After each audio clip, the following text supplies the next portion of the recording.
Hi, welcome to our channel where we share the most intriguing stories. When strangers trespass across his land, one man draws a line. Literally, what begins as a quiet boundary dispute with a smug HOA erupts into sabotage, lawsuits, and viral fame. But they picked the wrong landowner, and definitely the wrong grandma. I always liked waking up early. Something about that first hour before the world really wakes up, when the trees are still half asleep and the dew clings to the grass like it hasn't made up its mind to evaporate, it just settles me. That morning was no different. It was late June, the kind of humid Virginia summer morning where the air already feels like warm soup even before the sun finishes climbing over the tree line. I brewed a pot of coffee, grabbed a mug, and stepped out onto the back deck, barefoot. The property stretched behind me like a green quilt. 7 acres of my own blood, sweat, and lumber. I built the house myself. Took me over a year, but I laid every tile, ran every wire, and bolted every hinge. My folks' house stood about 100 yards to the left, tucked behind a row of peach trees. We'd built that one first, a promise I made to them before I even laid the foundation on mine. It's all family land, my land, no mortgages, no overlords. Just trees, grass, and whatever I decided to build next. I was halfway through the first sip of coffee when I heard it. Voices. Not birds, not squirrels, not the usual rustling of a curious fox nosing around the garden. Actual human voices. I set the mug down and tapped into the security feed from the outdoor cameras via the tablet mounted inside the doorframe. A few swipes later, and there they were. 3 strangers, 2 women, and 1 man, walking straight through my garden like it was a park trail. One had a beach chair slung over his shoulder, another carried a cooler, and all 3 wore flip-flops and smug entitlement like sunscreen. There was even a dog, unleashed, tail wagging, sniffing around my mother's carefully planted strawberry beds. I was down the steps before the tablet screen even dimmed, didn't bother changing out of my t-shirt or sweatpants. By the time I reached the garden's edge, they'd made it halfway across the yard, casually chatting about lake temperatures like they hadn't just trespassed across someone's actual home. "Hey," I called out, voice flat, loud enough to stop them in their flip-flops. "You lost?" One of the women, a brunette with a tennis visor and oversized sunglasses, smiled like I was the valet at a country club. "Oh, no. We're just headed down to the lake. Karen said this way is quicker." The man chimed in, holding up his phone like it was a hall pass. "There's no fence. She said this is all technically community space. You know, public utility path or whatever." I let the silence hang long enough to watch their grins falter.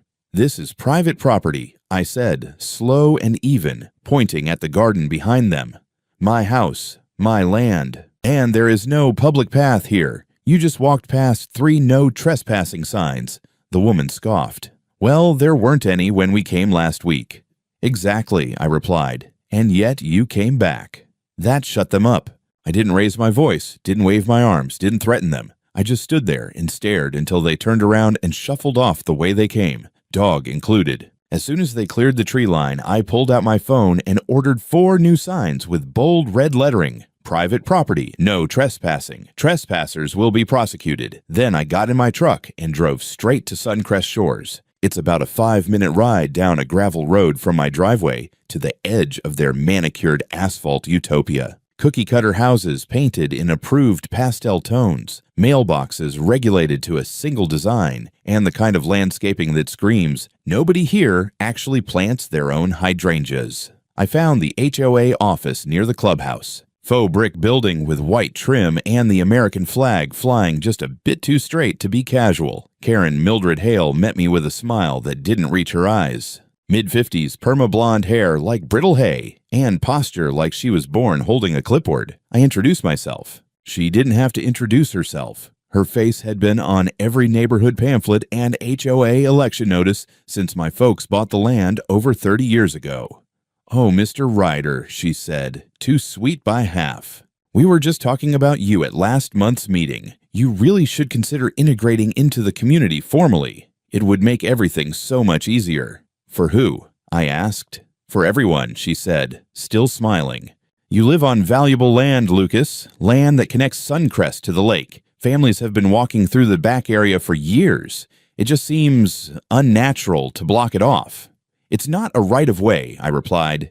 It's woods, my woods. With ticks and poison ivy and alligators for all I care, what you're talking about is criminal trespass. She tilted her head. Oh, come now. Nobody wants to escalate anything. We should think of the greater good.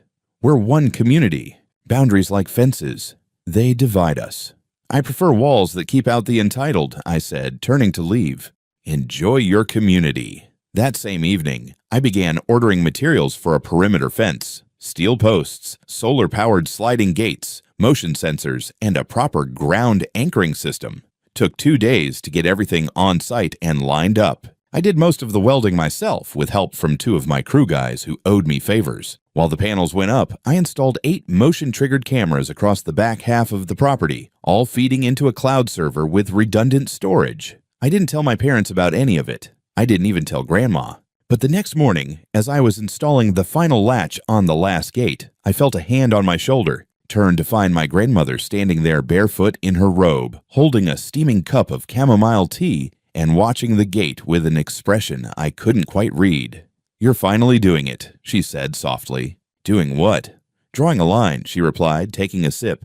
"Took them long enough to push you to it." It was the 3rd morning after the gate went up when I heard the yelling. It was around 11:30, too late for morning walkers, too early for post-lunch drunks. I was in the garage tuning up my generator when my cameras started pinging. First one, then another, movement alerts from the back perimeter. I grabbed the tablet and pulled up the live feed. There she was. Karen Hale in full suburban armor, white blouse tucked into khakis, floppy sun hat, and a neon orange HOA lanyard bouncing against her chest as she marched down the trail like General Sherman. Beside her waddled Ted McKinney, the HOA secretary, sweat already pooling under his armpits despite the breeze. Karen had her phone out, filming herself in selfie mode while simultaneously ranting to Ted about community rights and generational access. I stepped outside and walked toward the fence line. My boots hit the dirt path just as Karen reached the gate and slammed both palms against it like she was about to exercise the damn thing. "This is outrageous," she shrieked, rattling the steel frame. "This was a public trail for decades. You have no right at all to block this." I leaned on the fence from my side, folded my arms, and let her finish. "This is private property," I said calmly when she finally took a breath. "You know that. There's no easement here, no right of way, no nothing. This is not a trail. It's a patch of trees on my land." Ted cleared his throat and stepped forward, trying for diplomacy but sounding like a nervous insurance adjuster. "Lucas, maybe there's a compromise here. I mean, we all want what's best for the neighborhood." "I'm not in your neighborhood," I said. "That's the point." Karen let out a strangled noise and shook the gate hard enough to make the latch rattle. Then she zeroed in on the lock panel, tried jabbing buttons at random, pushing the housing like brute force would override solar logic. "Open this right now, or I will contact the sheriff and report illegal obstruction of a community path," she screamed. "Do it," I said. "Make sure to tell them you're trespassing while you're at it." And then, oh, sweet divine timing, I heard the screen door creak open back at the house.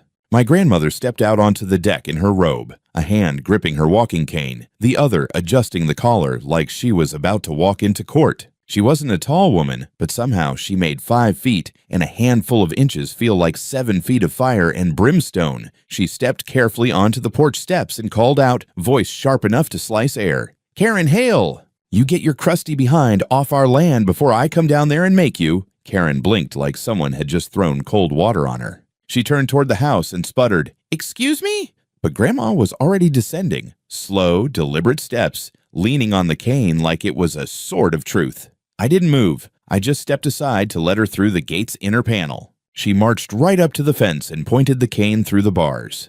"I've seen possums with better manners than you. Who raised you? Raccoons. You got no deed, no map, and no sense. This land's been ours longer than your HOA's been a collection of overpriced mailboxes. You come back here again, and I'll see to it you regret it." Karen actually stepped back. That's how effective Grandma was. Ted looked like he wanted to melt into the dirt. Then, to everyone's amazement but mine, my grandmother reached through the bars and gave Karen a solid jab to the shin with her cane. "Ow! Are you insane?" "Try me," Grandma said, eyes narrow. I didn't laugh, not then, but I did casually angle the security camera just a little more toward the gate. Every second was gold. Karen huffed and turned around in a dramatic swirl, brushing imaginary dust off her arm as if it would erase the humiliation. She stormed back into the trees, Ted stumbling behind her like a forgotten intern. When they were finally out of view, I turned to Grandma. "Subtle," I said. She grinned, all teeth. "I worked for 3 senators in my day. You think this is my first rodeo?"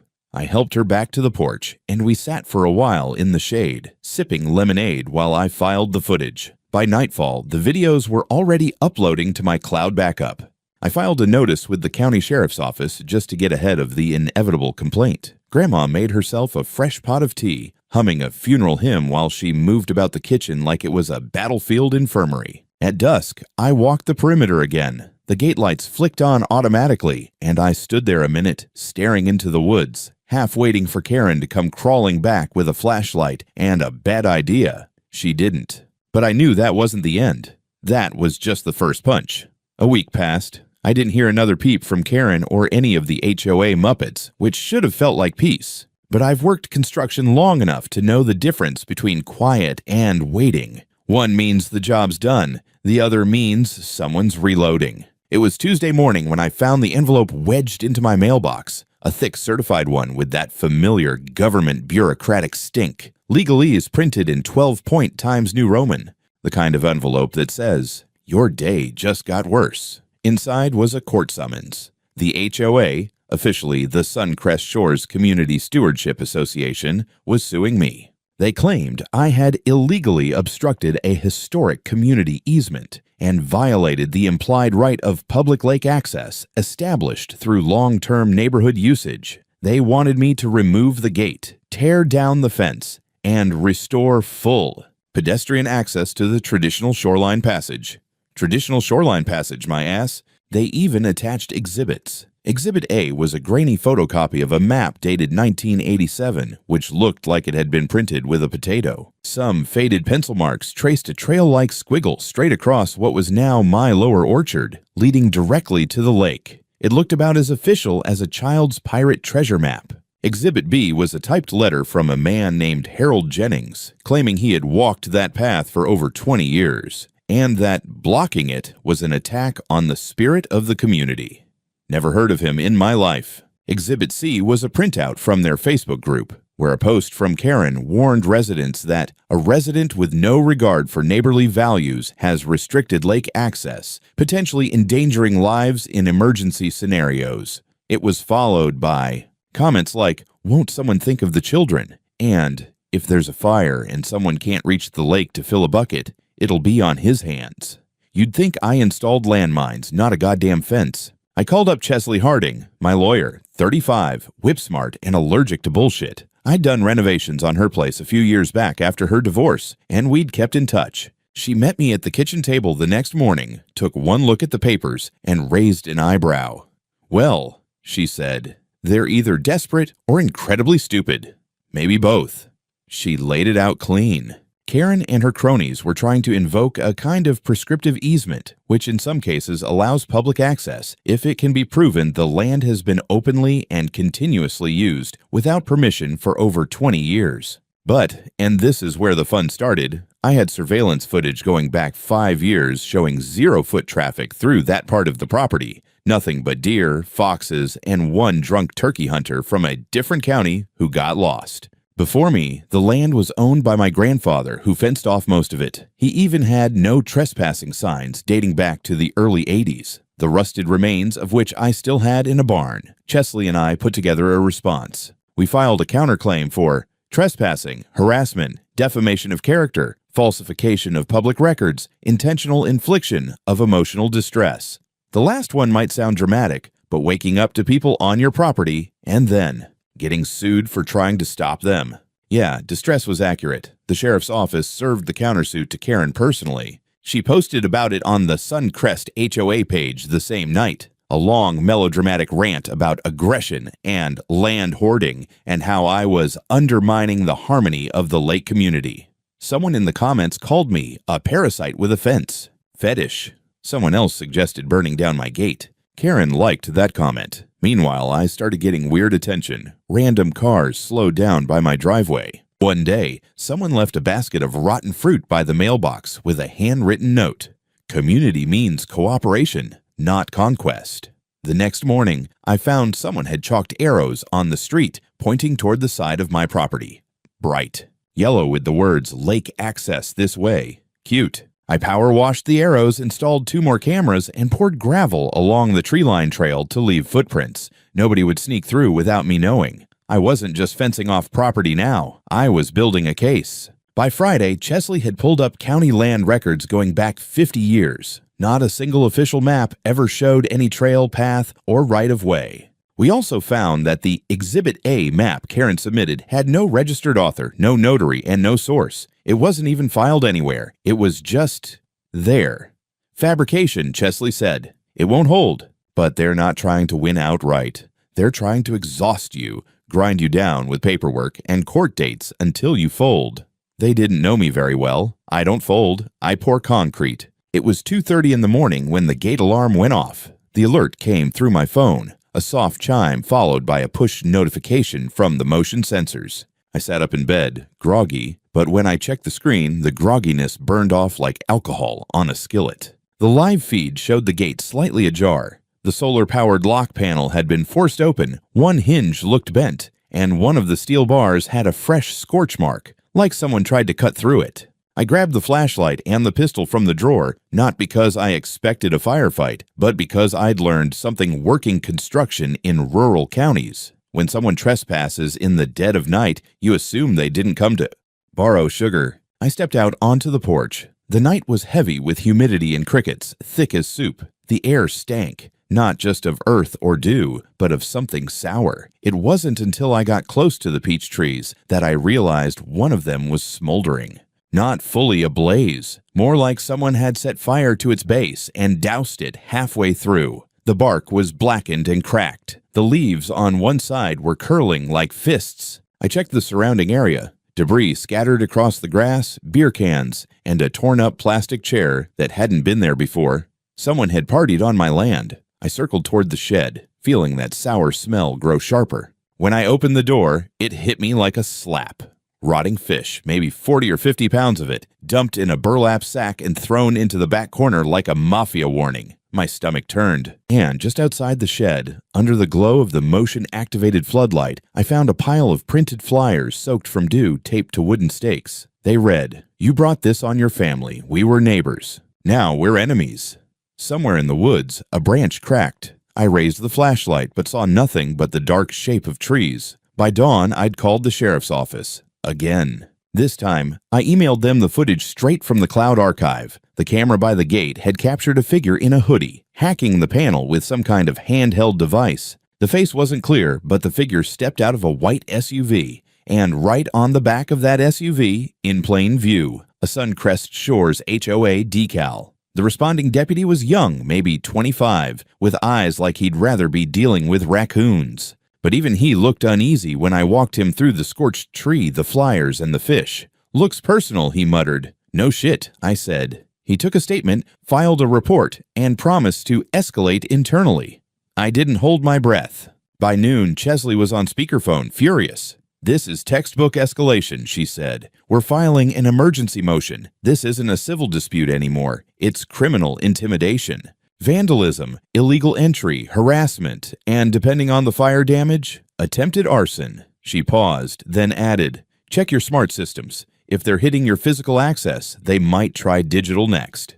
She wasn't wrong. Later that afternoon, I got an email from my home security system, a routine status check that flagged a failed login attempt on my solar gate controller, then another, then 27 more over the next 2 hours, all from the same IP address. My access logs showed tampering attempts on the irrigation controller, Wi-Fi-enabled lighting, and even the goddamn coffee machine. They weren't just messing with my gate anymore. They were testing my entire grid. That night, I called in a favor from one of my guys, a subcontractor who used to work IT security for a defense contractor before he decided he preferred welding steel. He came by the next day with a signal analyzer and a toolkit that looked like it came from a spy thriller. Within 30 minutes, he traced the intrusion attempts to a remote laptop in Suncrest Shores, logged into the HOA's shared server.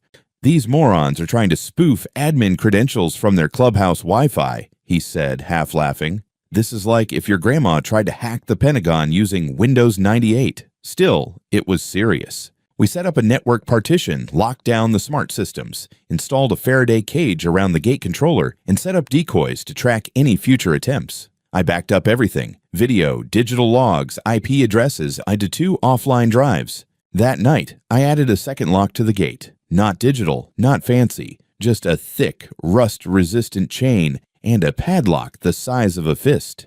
I also started sleeping with the shotgun a little closer to the bed. The peace didn't last. Not that I expected it to. 2 days after the fish incident, my phone lit up with another series of notifications, this time from one of the motion sensors pointed toward the ridge above the orchard. At first, I thought it was just deer, maybe a raccoon bold enough to trigger the alert. But when I checked the footage, it wasn't wildlife. It was a drone. Small, fast, low-flying, weaving between the trees with all the subtlety of a teenage voyeur. It hovered above the southern fence line for about 10 minutes, buzzing like a mechanical wasp, dipping closer than it had any right to. I watched it pause near one of the gate solar panels, tilt slightly, then zoom off in the direction of Suncrest Shores, another toy from the HOA. I drove straight to Chesley's office. She didn't look surprised. "They're documenting your setup," she said, "trying to gather intel for the court, or for something more hands-on." She leaned forward. "I'd bet money it's HOA funded. And if we find out they used community funds to buy a surveillance drone, it's game over for Karen." I went home, pulled out the cam footage, and froze a still of the drone. I sent it to a buddy who runs a local hobby shop. He ID'd the model in minutes. Mid-range commercial drone with live feed capabilities and onboard storage. Not cheap. By the end of the day, I filed a complaint with the FAA for unauthorized drone activity over private property. Then I did what any builder with anger issues and a high credit limit would do. I bought my own drone. Bigger, better, louder. Equipped it with a high-def thermal cam and a little paintball rig. I didn't plan to use it. Not yet. But I wanted them to know I could. Later that week, while reorganizing the old storage shed by the creek, I stumbled on a stack of rolled-up blueprints and plats. My grandfather was meticulous. He saved everything. One of them caught my eye. A surveyor's report from 1978 with a clear mark across the southern border labeled unbuildable due to unstable marsh substrata. I remembered that phrase from somewhere. I called Dad. He confirmed it. "That's the wetland zone. HOA built one of their newer phases right on top of it. What, back in 9th or 10th? I went digging. County permits, building codes, environmental reports, or rather, the lack of them. Nothing listed for Suncrest Phase 4, where it bordered my land. No soil reports, no EPA sign-off, no mitigation records, which meant either a miracle happened or someone had buried the truth. I reached out to one of Grandma's old contacts, a retired environmental compliance officer who now lived in South Carolina, and owed her a few favors. He confirmed my suspicions within 48 hours. Phase 4 was greenlit using generic fill assessments and repurposed data from a different zone. In short, Karen and the original developer cooked the books. I couldn't prove she was in on it yet, but if she was HOA president at the time and if she signed off on the expansion, well, that would make her personally liable for environmental fraud. I printed every document I found, highlighted every inconsistency, and then I sent Karen a little care package. No return address. Just a thick envelope dropped in the HOA mailbox with a note on top. Push again, and this goes to the EPA. Your move. A few days later, I noticed something strange. The online HOA page went quiet. Karen stopped posting. No new rants, no all-caps moral panics, no dramatic calls for community unity. Just silence. Then one of the HOA board members, a guy named Frank Sloan, knocked on my door. "Off the record," he said, glancing around. "Just wanted to say, not all of us agree with her. Some of us tried to push back, but she's got leverage." "What kind of leverage?" He looked down. "Photos, financials, stuff from closed-door meetings. She keeps records on everyone." Classic Karen. The woman wasn't just power-hungry. She was an HOAJ. Edgar Hoover. I didn't say much. just nodded and thanked him. That night, I doubled down. I backed up everything, every recording, every document, every shady email from the HOA's public inbox I could access. Sent copies to 2 trusted friends, one in DC, the other in Asheville. Then I uploaded a sanitized summary to a secure online vault, just in case things got messy. I also installed 2 more trail cameras, infrared this time, because if they were willing to use drones and fire, the next step might be something worse. And I didn't plan on being caught off guard. The video went viral on a Thursday. It wasn't planned, at least not by me. But someone, maybe a neighbor, maybe one of those bored teenagers always recording drama for TikTok clout, captured the exact moment my grandmother jabbed her cane through the bars of the gate and shouted clear as a bell, "Get your crusty behind! Off our land, witch!" The clip hit all the right notes. Karen shrieking, my grandmother in her house robe looking like Gandalf's meaner cousin, the words private property shining in the background like a billboard for lawful vengeance. It was posted under the caption, HOA Karen meets the boss granny. Guess who wins? By the end of the day, it had over 800,000 views. By Saturday morning, it hit 1.2 million.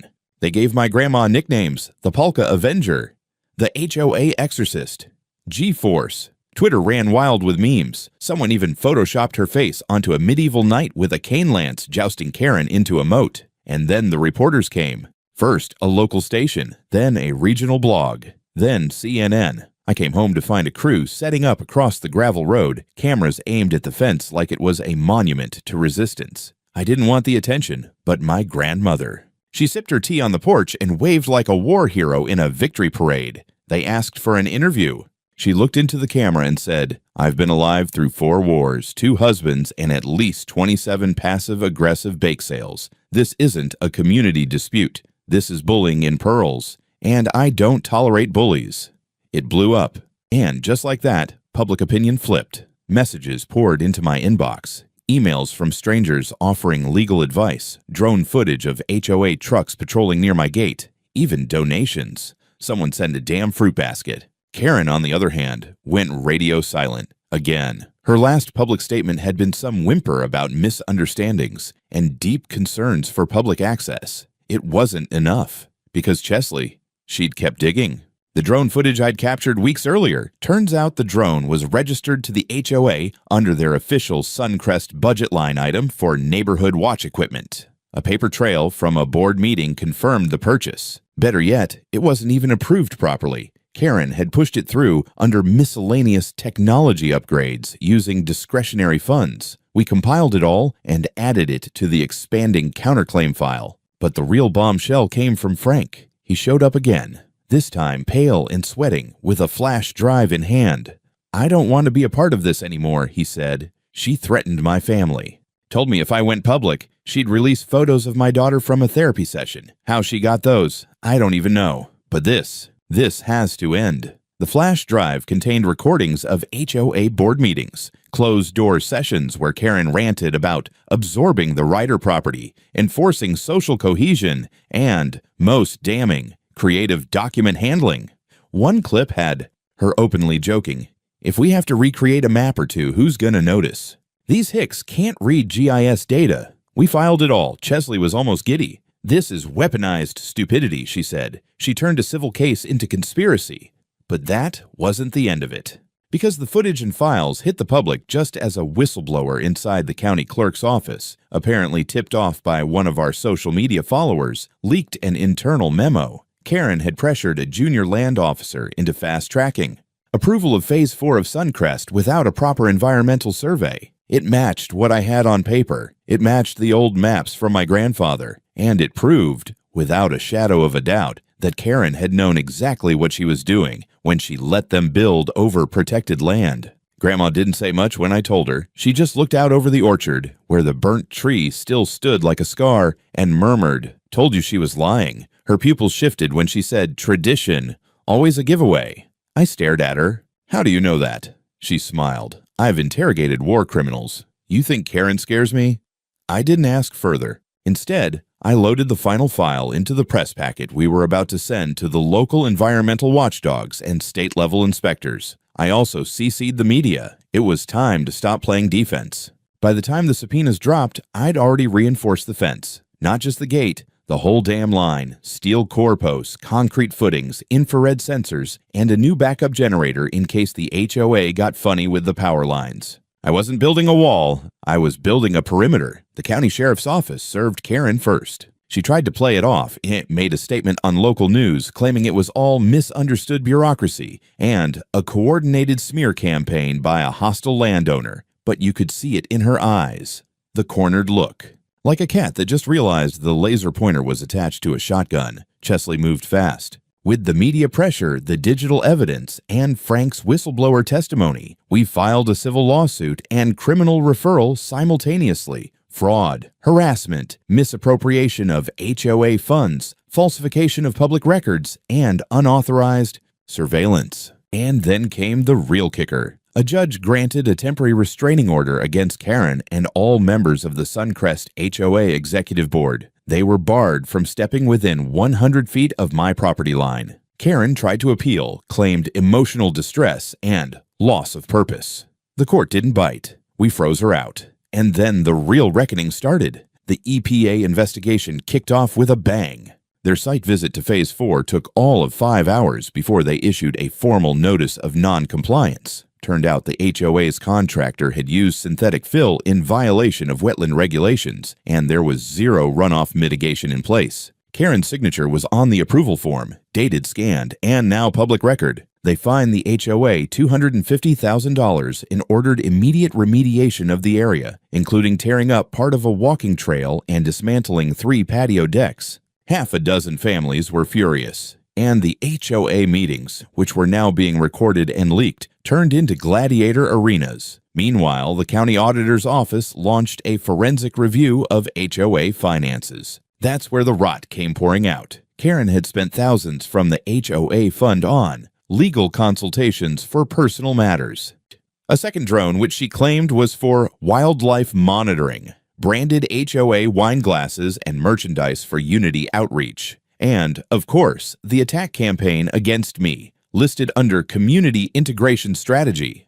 Some of the board turned on her immediately. Others tried to quietly resign, but it was too late. The district attorney picked up the criminal case. Charges were filed for fraudulent misrepresentation, obstruction of environmental enforcement, criminal harassment, use of HOA funds for personal legal campaigns, attempted destruction of private property. The arrest didn't come with sirens. It came with quiet handcuffs at her front door at 7:40 in the morning.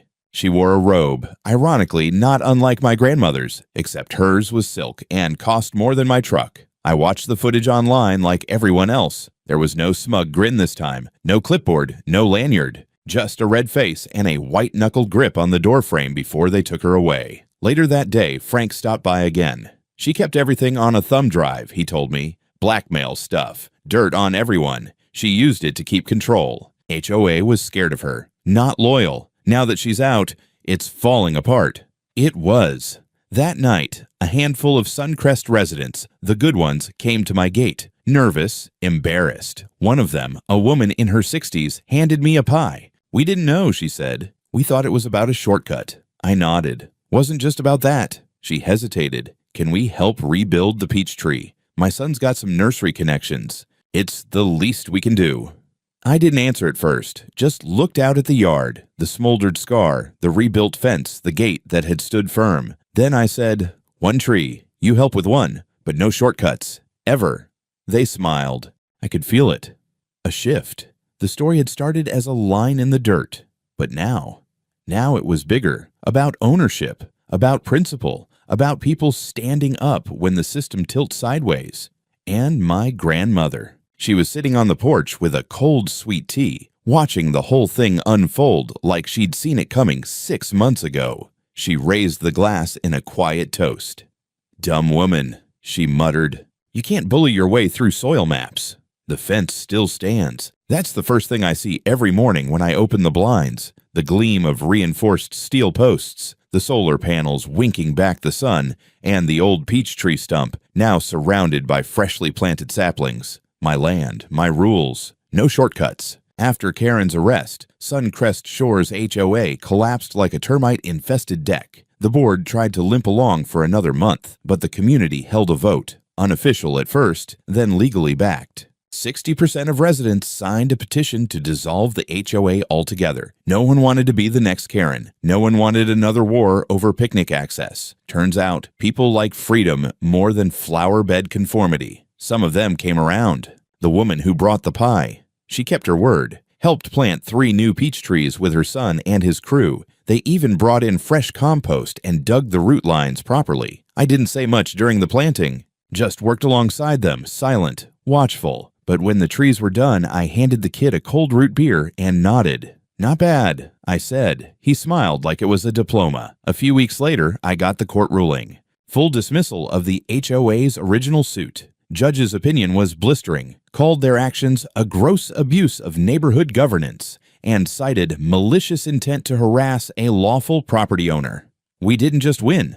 We made precedent. On top of that, $480,000 in compensatory and punitive damages, enough to repair everything, enough to invest, enough to start something new, which I did. It started as a joke, a sign I put up on the new terrace we built for Grandma. No Karens beyond this point. Verified policy. Tourists took photos with it. Someone uploaded it to Reddit. Next thing I knew, I was getting emails from people across the country. Homeowners, small-town farmers, older folks who'd been pushed around by HOAs or petty zoning boards or power-tripping neighbors. People asking for help, legal tips, blueprints, strategy. So I used part of the settlement to start the Mildred Ryder Foundation, named after Grandma, obviously. Its mission, defending property rights, offering grants to homeowners caught in legal hell, and educating people about what land ownership actually means. We even partnered with Chesley to publish a guide, Know Your Dirt, Standing Up to Bullies with Clipboards. We launched a local farmers market on the weekends, not on the HOA lawn, obviously, on our land. Under the shade of the orchard, beside the old gazebo. We opened it to everyone, HOA survivors, off-grid families, even ex-Suncrest residents looking to breathe free again. No fees, no permits, just community. Funny thing, it worked. People came.